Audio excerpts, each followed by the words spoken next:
Bom, pessoal, na tentativa de adiantar nosso trabalho aqui em rumo às equações de Lagrange, né, a gente vai falar um pouquinho mais de coordenadas generalizadas, tá? Então, vocês já viram que o princípio de D'Alembert já melhorou bastante a nossa vida, né? Porque eu não preciso mais me preocupar com as forças de vínculo, mas eu ainda preciso me preocupar com os deslocamentos virtuais, né? Então a gente inventou esse conceito aí de deslocamento virtual e a gente precisa trabalhar com ele. O que a gente viu é que o princípio de D'Alembert ele está associado ao que a gente chama do trabalho virtual nulo.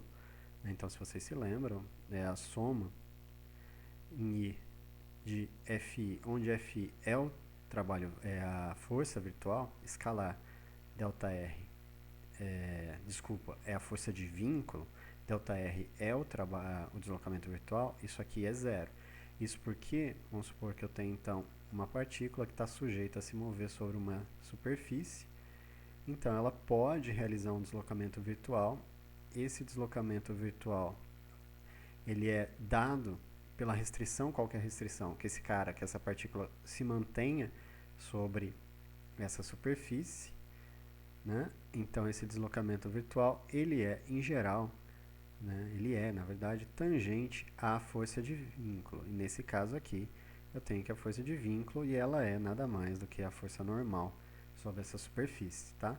Então, como eles são ortogonais entre si, né, então elas formam aqui um ângulo reto, porque a força de vínculo aqui ela é perpendicular à superfície, enquanto que o deslocamento virtual é paralelo à superfície, esse trabalho virtual ele é nulo, tá? Mas quem que é Fi? O Fi, se a gente usar a segunda lei de Newton, ele pode ser escrito como sendo a derivada no tempo do momento da iésima partícula menos a força externa aplicada, tá? Então, esse é o princípio de D'Alembert, tá? Só reescrevendo ele aqui, eu tenho que a soma em I, então em todas as partículas, isso aqui vai de 1 até a enésima partícula, é dado pela derivada do momento da iésima partícula menos a força externa aplicada sobre a iésima partícula, escalar o deslocamento virtual da iésima partícula. Faltou colocar aqui, né? Então é o deslocamento virtual da iésima partícula igual a zero. Então esse é o princípio de D'Alembert. Então, como eu disse para vocês, a gente não precisa mais se preocupar com a força de vínculo, mas eu ainda tenho que me preocupar com o deslocamento virtual. Bom, a gente sabe que um sistema de n partículas ele tem 3n graus de liberdade. Graus de liberdade. Certo? Tá? Por quê? Eu tenho 1 grau de liberdade para cada direção. Então isso significa que o raio vetor da iésima partícula ele é uma função das coordenadas da iésima partícula, xi, yi, zi, certo? Agora, esse sistema ele está sujeito a vínculos, tá? Então, por exemplo, eu posso ter que o movimento dessas partículas não é totalmente livre, né? Então eu posso ter, por exemplo, L vínculos no meu sistema, de tal forma que os graus de liberdade passam a ser n, esse n minúsculo, né? Por mais que a letra não ajude, mas vou tentar melhorar aqui um pouquinho, ficou igual. Isso vai ser 3n menos L. E aí, agora, isso significa que eu preciso somente de n coordenadas independentes.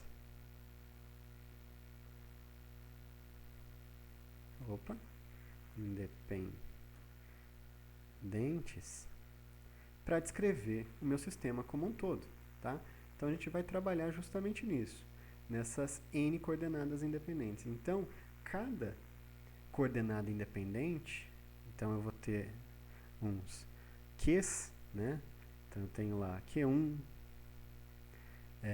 Q2, até o Q n minúsculo, A partir dessas coordenadas independentes, eu posso descrever qualquer posição do meu sistema, né? Então, isso ajuda bastante, porque eu reduzo os graus de liberdade e trabalho somente com equações que são independentes entre si. Quando eu faço isso, o princípio de D'Alembert, né, esse trabalho virtual que aparece aqui, ele fica escrito em termos de coordenadas independentes. Então, como a gente viu em alguns exemplos, sobram somente somas de termos que são independentes e são todos nulos. E aí, com isso, eu consigo obter as equações de movimento, tá? Então, para esse grupo de coordenadas independentes. Essas coordenadas independentes é o que a gente chama de coordenadas generalizadas. Então, a gente vai sempre buscar por tais coordenadas na tentativa de facilitar o sistema. E os vínculos, né, lembre, eles têm que ser satisfeitos. Tá? Então, eu vou ter uma equação de vínculo, né, lembrando que eu vou ter uma equação do tipo f das coordenadas, x1 até xn maiúsculo aqui e t igual a zero. Na hora que eu substituir, trocar as coordenadas x1, x2, x3 em termos de q1, q2, q3, esses vínculos precisam ser satisfeitos. Tá? Então, para a gente olhar isso com um pouco mais de detalhe, vamos voltar a um exemplo clássico, que é o exemplo do pêndulo duplo. Tá? Então, eu tenho aqui o pêndulo duplo, plano, tá? Então, vamos pensar só no movimento em um plano. Esse pêndulo, então, está aqui preso, né? Então, vamos colocar aqui uma direção y para baixo. Considerar esse aqui o zero de energia potencial, né? Então, vou colocar aqui a minha coordenada, que bagunça, coordenada x aqui nessa direção. E aí, eu tenho os meus dois pendulinhos ali, né? Então, eu tenho aqui uma massinha M1, que forma um ângulo θ1 com a direção horizontal. E aí, eu tenho aqui, né, só exagerar o ângulo para ver que eles são diferentes. Por exemplo, tenho aqui uma outra partícula M2 formando um ângulo θ2, tá? A gente consegue já ver daqui que os vínculos vão estar associados com o comprimento desses fios, né? Pensando em fios inextensíveis, rígidos, L1 e L2. E as coordenadas de cada uma das partículas, por exemplo, da partícula 1, x1 e x2, e da partícula 2, x1, y2, e da partícula 2, x2. Acho que hoje eu estou ruim. x1, y1, né, coordenadas da partícula 1, e aqui x2, y2, tá? Então essas são as coordenadas. A gente já começa a ver um indício de que, por exemplo, essas coordenadas θ1 e θ2, eu tenho dois vínculos. Seriam as nossas coordenadas generalizadas, né?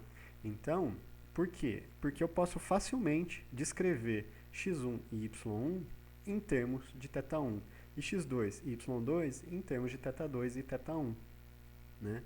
Então, nesse caso, Q1, a minha primeira coordenada, é o θ1 e o Q2 é o θ2, certo? Esses ângulos, eles determinam univocamente, ou seja, de modo único, as coordenadas x1 e x2. Basta que eu determine esses ângulos. Então, a gente pode escrever, por exemplo, que x1 é L1 seno de θ1 e y1 igual a L1 cosseno de θ1. Da mesma forma, eu posso escrever x2 igual a x1, né? Então, você está vendo, a coordenada x2 depende aqui da coordenada x1 e depende da coordenada y1. Então, vai ser L1 seno de θ1, que nada mais é do que o próprio x1, mais L2 seno de θ2. Já o y2, ele vai ser L1 cosseno de θ1 mais L2 cosseno de θ2, tá? Então tem aqui as duas coordenadas. Então o vetor R1, lembra que a gente então tinha lá o vetor R1, que é o vetor que determina as posições da coordenada x1, da partícula x1, ele ia ser x1 na direção y mais y1 na direção j. Né? Então, o R1, ele era um R1 de x1 e y1. Usando as coordenadas generalizadas, a gente pode reescrever, então, o R1 como sendo L1 que multiplica seno de θ1 na direção y mais cosseno de θ1 na direção j. Isso significa, então, que o R1, ele agora é um R1 de θ1 e, sem perder a generalidade, θ2, tá? Porque eu posso escrever em termos de θ2, basta que eu tenha um termo multiplicando θ2 que seja nulo. Da mesma forma, né, o R2, ele pode ser escrito como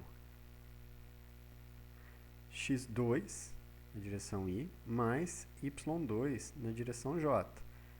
Isso nos leva a crer que o R2 vai ser R2 de x1, de x2 e de y2, ou seja, eles dependem dessas duas coordenadas. Em termos das coordenadas generalizadas, isso aqui passa a ser L1 seno de θ1 na direção y, fazer de forma mais genérica, né? Seno de θ1 na direção y, então seno θ1, mais L2 seno de θ2 na direção y. Isso mais L1 cosseno de θ1 mais L2 cosseno de θ2 na direção j. Então, o R2, ele vai ser agora uma função totalmente determinada pelas coordenadas θ1 e θ2, certo? Além disso, né, se a gente olhar para os vínculos, lembrando que os vínculos são fáceis de serem identificados aqui, né? A gente tem que o comprimento L1 ao quadrado, ele tem que ser igual a x1 ao quadrado mais y1 ao quadrado.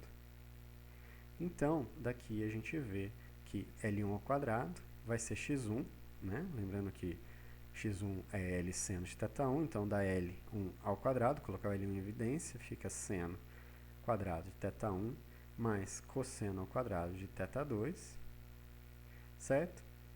E isso aqui igual a, isso aqui igual a 1. Então, eu tenho que L1 igual a L1. Então, ou seja, quando eu uso as coordenadas θ1 e θ2, aqui é θ1, né? Olha a burrice. Eu tenho que as coordenadas generalizadas satisfazem plenamente as equações de vínculo. O mesmo acontece com o segundo vínculo, que é L2. Então, ele vai ser x2 ao quadrado, né? Na verdade, vai ser x2 menos x1 ao quadrado mais y2 menos y1 ao quadrado. Isso porque eu tenho esse tamanho aqui, ó, que é x2 menos x1, e esse tamanho que está aqui, que é y2 menos y1. E se vocês substituírem, façam isso, você vai ver que L2 igual a L2, certo? Então, o vínculo foi satisfeito. O que é interessante notar é que, mesmo sendo coordenadas generalizadas, né, esse θ1 e θ2, eles não necessariamente precisam ter dimensão de tamanho. Eles podem ter dimensão qualquer. O que restringe a dimensão dessas coordenadas justamente é o trabalho. Por quê? Na hora que eu escolher as coordenadas, o produto escalar das coordenadas com a força representada nessas coordenadas precisa ter unidade de energia, né? Então, aqui se a gente olhar, eu tenho o ângulo, né? Então, significa que na hora que eu descrever tanto o momento quanto a força em termos dessa coordenada, o produto do momento e da força pela coordenada generalizada, na verdade, o deslocamento virtual da coordenada generalizada precisa ter unidade de trabalho, tá? Então ele precisa ter unidade de energia. Então é isso por hora.